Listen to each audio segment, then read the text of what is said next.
It's a nod to All the Pretty Horses. This is what I was wearing in that episode.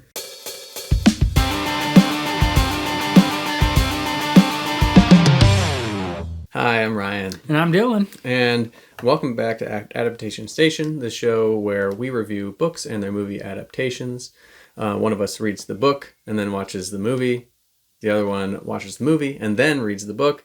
And we give you our recommendation for which order gives you the best experience. And today we're talking about The Road by Cormac McCarthy. So The Road is Cormac McCarthy's 10th book, published in 2006. It is a post-apocalyptic novel where they don't go into the reason or cause of the apocalypse. It already happened. Instead, the story focuses on a father and son trying to navigate and survive this bleak landscape where they can't really find food unless they become like the bad people. And also, The Road in 2007 won the Pulitzer Prize for fiction. And you watched the movie first. Can you tell me about the movie? Yeah, so the movie adaptation came in 2009, directed by John Hillcoat. And it stars Viggo Mortensen as the man, Cody Smith-McPhee as the boy, and Charlize Theron as the woman. Yeah, those are the real names of the characters, also from the book. So before we get into talking about the spoilers of the story too much, I just wanted to ask you a discussion question about what is not in the story. Mm-hmm. Like I said in the synopsis, it never explains how the apocalypse happened. It just, the kind of end of the world happened. A lot of people died, and it's a father and son trying to survive. They don't meet a lot of other people other than some roaming cannibals. Mm-hmm. So, even though it's not important to the meaning of the story, I wanted to ask you, what do you think could have been some possible causes for this apocalypse? Yeah, I don't know, because there doesn't seem, like, I think they talk about things don't grow or whatever and that kind of thing. So something is wrong with the Earth, but they don't necessarily talk about radiation, like a nuclear war happened or something like that. That was the first one I thought of, is nuclear war as a possible one, but no radiation. And there's not any places that are like, they don't go to that many places, but blown up or anything like that.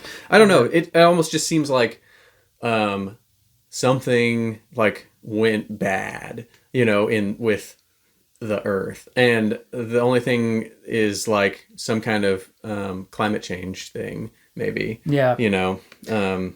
Or something happened with the sun, and the sun's rays are weird and they've affected things. Yeah. I don't know. It's a good point that it doesn't suggest nuclear war or war of any kind, because there's not like signs of destruction in that way.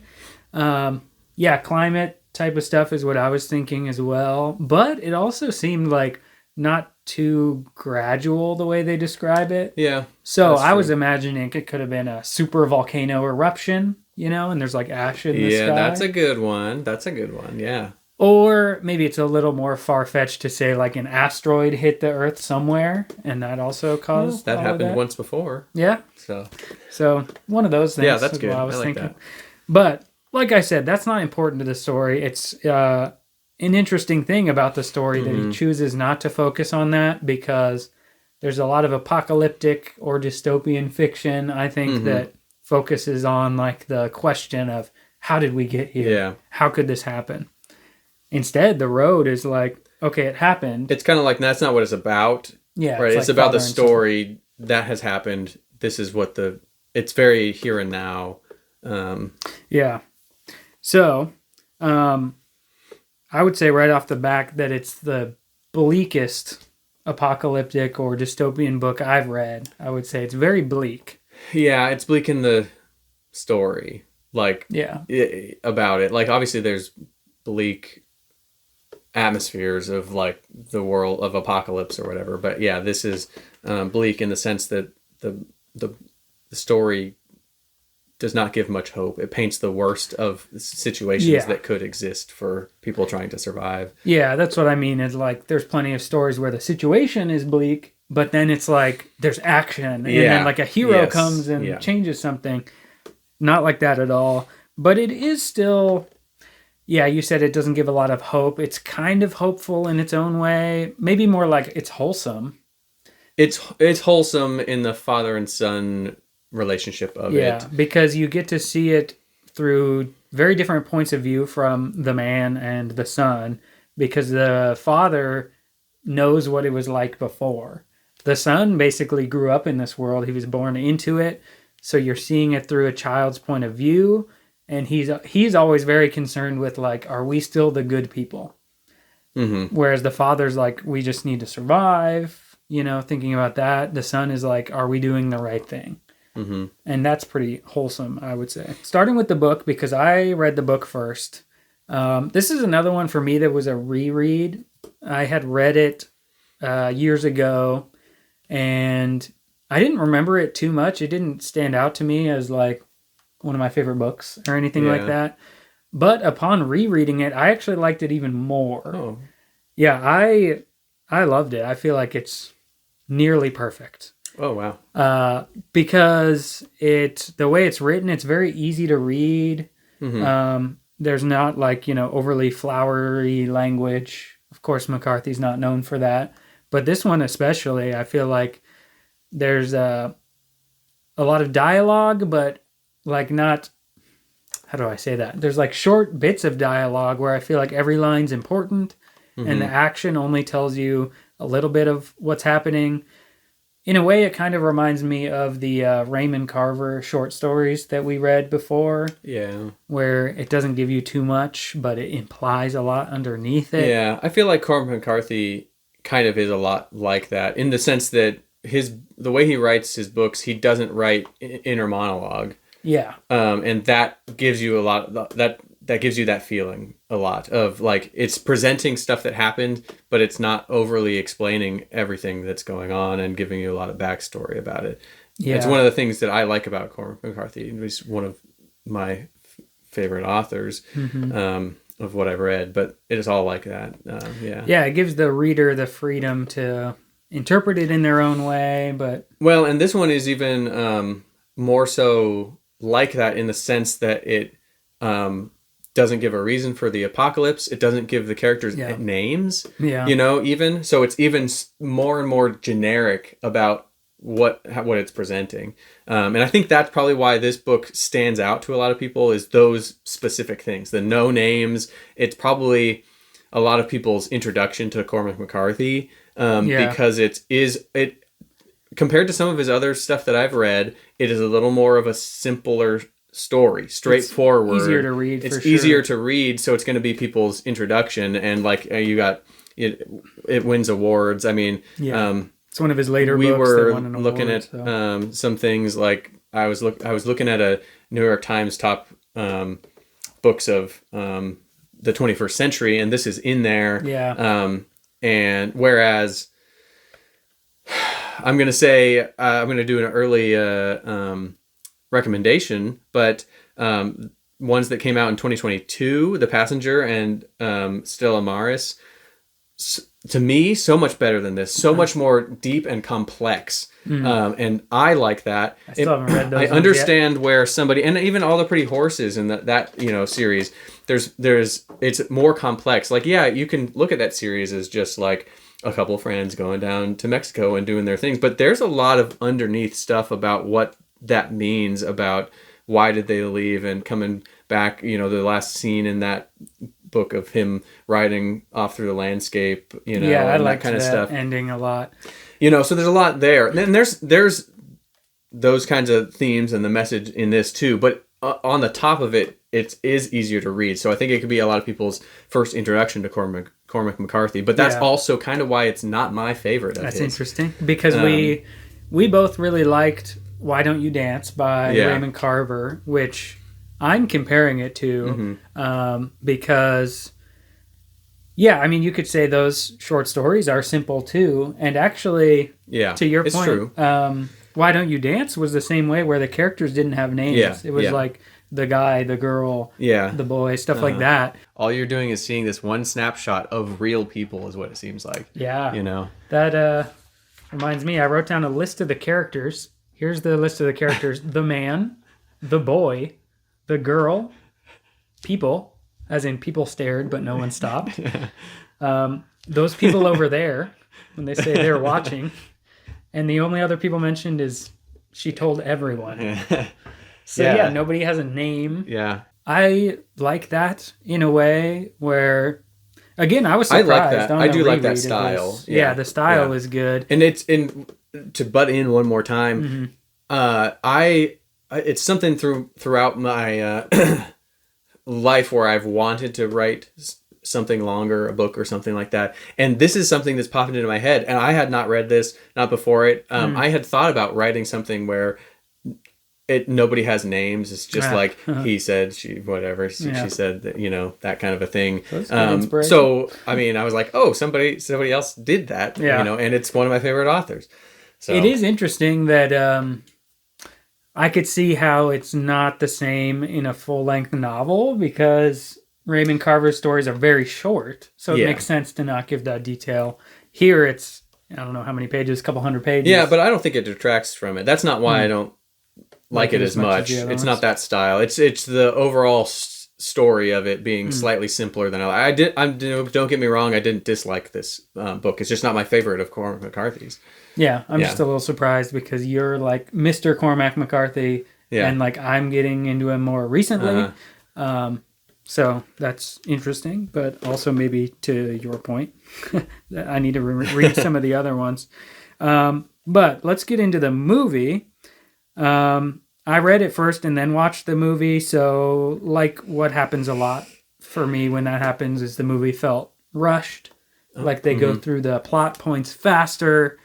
You just have less time to go through it. Less things are fleshed out. Yeah. And then there's like flashbacks to, I think they overdid that in the movie. Yeah. That's not really in the book. There's barely the little hints, which works really well in the book. I think it works better for characterization. Yeah. It's very heavy-handed as part of the movie. Yeah. Once they cast Charlize Theron, they're not going to let her have like one little flashback. You know what I mean? They got to let her show off her chops. She probably won an Oscar already before this for something. Anyways, what I thought was a little bit strange in the movie, one thing happened sooner where the father is teaching his son how to shoot himself with the gun. That happens in the book, but it happens after they see the cannibals. Like they find the people that the cannibals are keeping ready to eat, and they're hiding. That's when he teaches him. In the movie, he does it earlier, where it seemed too soon. Like they're not there yet. Yeah. I agree. And they had a lot of that was interesting to me after then reading the book. After watching the movie is like they had a lot of things from the book in the movie, but they did things where they changed them around in the order that they happened and had different things happen at different times. And it was kind of like, but why? I didn't see, looking back on the movie after reading the book, I didn't see the use for changing the order of those things. And that's a question that comes up so much when we're doing this is like, why don't they just do it like in the book? Like, why do you have to spend the time to rewrite something that's already written? Just take it. Yeah, you got a script right here, basically, especially this one. When it doesn't have any use, I don't see why you don't just do it that way. That's a good point. Because this one especially is like dialogue, a little bit of action description. That's basically a screenplay. Yeah. Why are they hiring someone to like cut it into pieces, move it around? Another thing about the movie, maybe this is a small gripe, but I felt like the dialogue was quiet. I think it was too quiet. Interesting.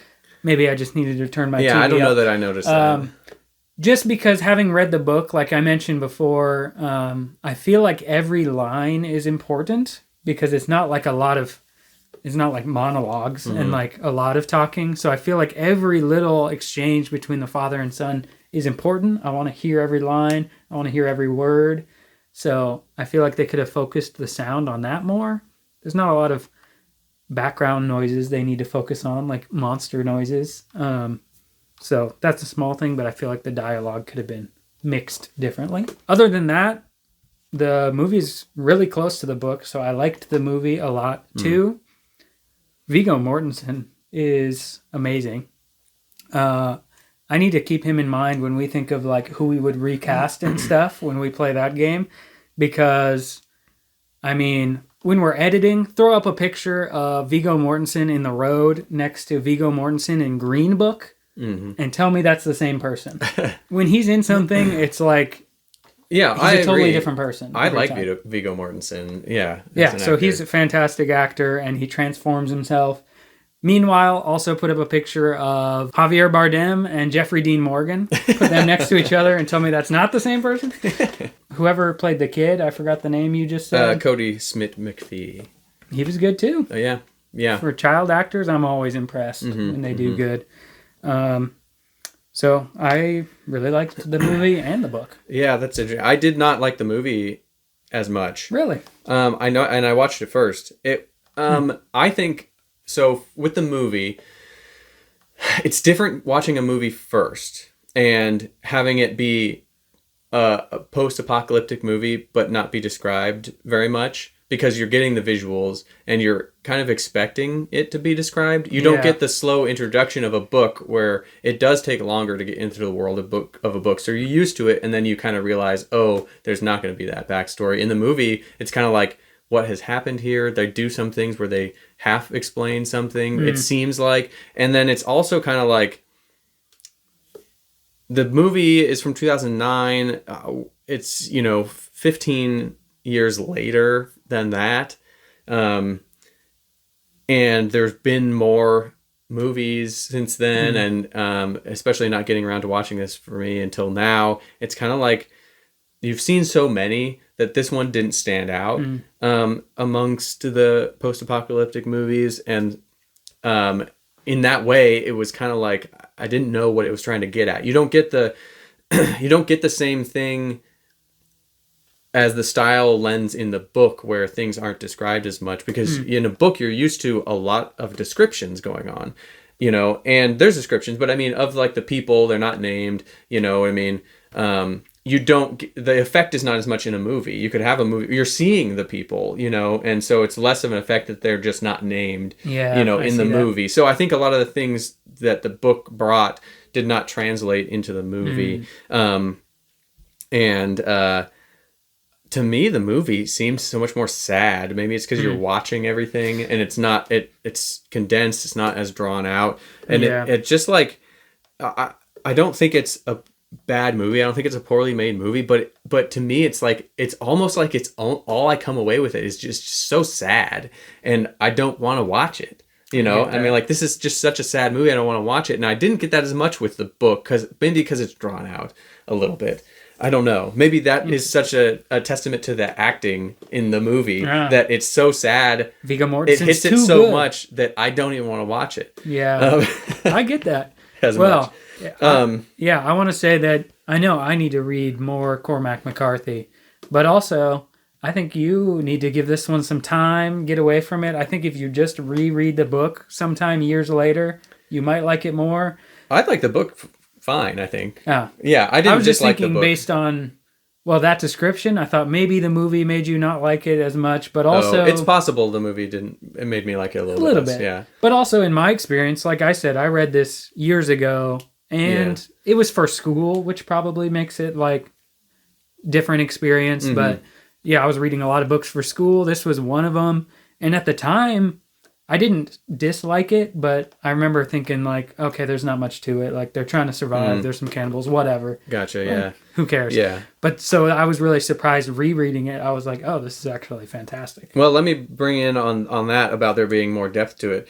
Something that I have noticed about multiple Cormac McCarthy things is a common theme about, and the theme actually can be summed up by the title, No Country for Old Men. There's a common theme that he has throughout some of his books that I've read. I haven't read No Country for Old Men, but I've watched the movie. I was about to ask you that because I've seen the movie also. Speaking of we've Javier both Bardem. seen it. I think we watched it together. Probably back then, yeah. Some months ago, or a year ago, or something like that. But the theme of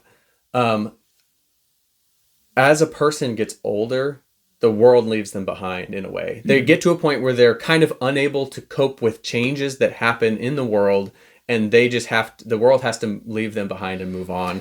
That I definitely see that in this the book, road, yeah. Because that's what you're saying, the difference between the man and his son. His son is like, this is the world, and kind of more accepting of it, and more open to being the hope, and he's the one who survives and goes on. And it is portrayed a little bit like, I know his dad gets sick or whatever, but it's kind of like that represents a stubbornness or an inability to change with how the world currently is. Like he's even though he's like, we have to survive and that's a change, but it's not. He's kind of he's stuck in his thinking about how to think about things. But the son is ready and open, and then he's taken in by these people, and the dad is so scared of anybody and not accepting. And so in that way, it's like the world has changed.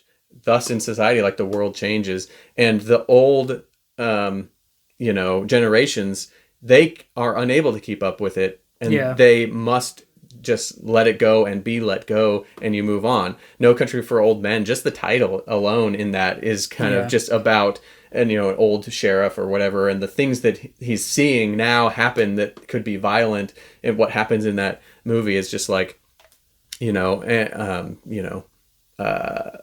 can't live, like, what is this world that I'm living in now? He's got to let it go. Even All the Pretty Horses is a little bit like that, from the perspective of the younger characters mostly. Yeah, it's from the perspective of younger characters, but where the world is being left on is John Grady kind of fancies himself as an older character, an adult in a way. Yeah. But it's about like the United States having moved on after World War II and becoming more like industrialized, but he yearns for the past of being like a cowboy and stuff. That's why I like the ending so much, just the image it ends on in that book. Yeah, he's part of the past, or he wants to be part of the past, but part of that whole book is like he goes to Mexico that kind of still is in that past that he wants, and he can't take it. No, he's not part of the past. Yeah. He also has to move on. So there's like this same kind of... Those are interesting themes to explore, because it, much like this book, it might seem simple at first, but there is an interesting tension there, because as a reader, you can understand both points of view. Yeah. As the father, he has more experience. He knows how dangerous the world can be. He's trying to protect his son, but at the same time, his son is seeing the reality, because that's all he's ever known. So when you're older, you can kind of get stuck in the past in a way where it's like you're used to certain habits, so you're resistant to anything new. Whereas if someone comes in with fresh eyes, they're like, they don't have that baggage or attachments to something else from the past. So they're like, okay, this is the reality. How do we deal with it? Mm-hmm. And so there can be tension with another person's like, well, it used to be like this, so we should do this.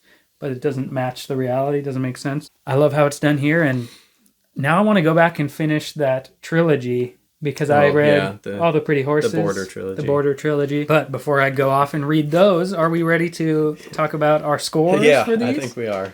All right. So I read it first. So I will start and say that I read The Road and gave it a 9.5 out of 10. Like I said, nearly perfect, in my opinion. Then I watched the movie, and I gave it an 8.5. Wow, also very high. Still very high, but a full point lower. Okay, I watched the movie first and gave it a 6.6. Okay. And then I read the book, and I gave it an 8.1, which is still pretty good. Yeah, that's about what I gave All the Pretty Horses, I think. Yeah, we're opposite on that, because I gave All Pretty Horses a 9-something. I'm surprised, because, like I said, you're like a bigger Cormac McCarthy fan. I thought that, like, before even getting into this season, I would have thought this is one you would rate high, and then I ended up rating it high. I thought, like, here's a new number one. No, and I think that's why it took me so long to read this, is kind of like, I knew the storyline, of what it was, and it didn't give me that much more than that. And what it did give, the message that it did bring, is something that I've partly in different ways, slightly different nuances, experienced in other Cormac McCarthy books. So it didn't bring... Makes sense. I like getting something new and unique in a book, and this didn't give me that, really. And that's why I didn't like it quite as much. I could see that. Now that we have our individual scores, we need to combine them together to compare to the audience and critics out there. Let's see if these are overrated or underrated. Okay, so starting with the book, I gave it a 9.5. You gave it an 8.1. 8.1, yep. that averages out to an 8.8. Very strong score.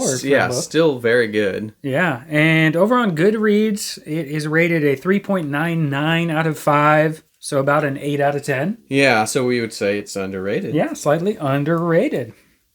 Interesting. Even though it got a Pulitzer Prize for fiction, it's underrated by a general audience. Mm-hmm.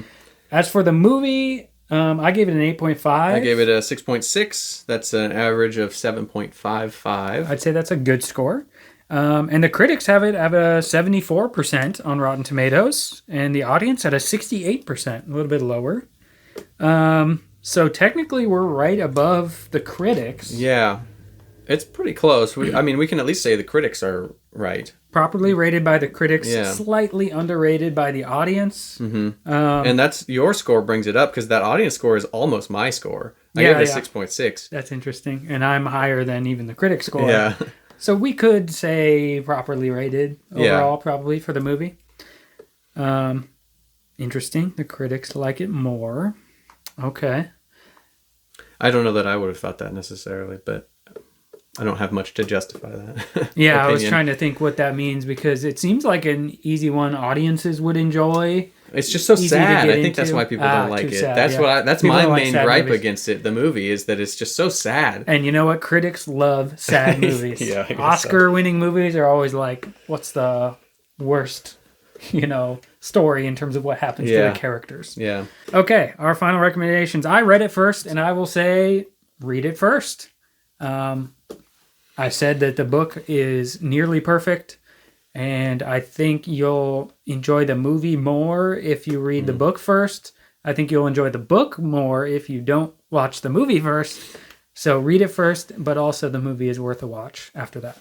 Yeah, this is kind of interesting to me. And even though I didn't rate the movie that low, but I do agree with the things that you said. I think that you probably would enjoy the movie possibly better if you read the book first.